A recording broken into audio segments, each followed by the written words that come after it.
Sometimes I might say to a client that I'm not the right therapist for them. Hi, I'm Heather and I'm a hypnotherapist.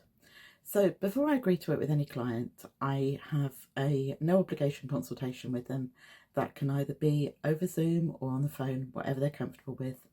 And basically that just gives them a chance to tell me about why they feel they'd like some help and what they'd like to happen, and to ask me any questions and get to know me, because I think it's really important that you feel comfortable with your therapist and that you can trust them, and vice versa. I've got to be comfortable with the client, and also I wouldn't agree to work with somebody if I didn't genuinely feel that I could help them or it wasn't in their best interest at that time. So to give you an example, I was contacted recently by somebody who wanted some help with a bereavement, and which is something that I specialise in. But upon talking to him for a while, it turned out that he'd actually lost his mother the day before.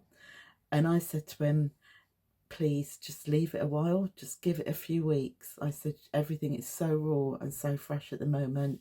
You've got to deal with things in your mind. You've got to sort of feel those emotions that you're feeling at the moment. I'm happy to work with you, but just give it a little bit of time. And some people might say, oh, but he was reaching out for help there and then. But the truth is, I've actually been in contact with him since, just to check in and check that he's all right. And he's actually agreed that it was right to wait a little bit of time, and he will be in touch with me in due course. So I've not left him there unsupported, and he's got my number, and I've told him if he just wants to chat, then I will be happy to chat to him. But before we start actual therapy, it needs to be a little bit further on down the line. So those initial consultations are really, really important for your own good and also for the therapist as well.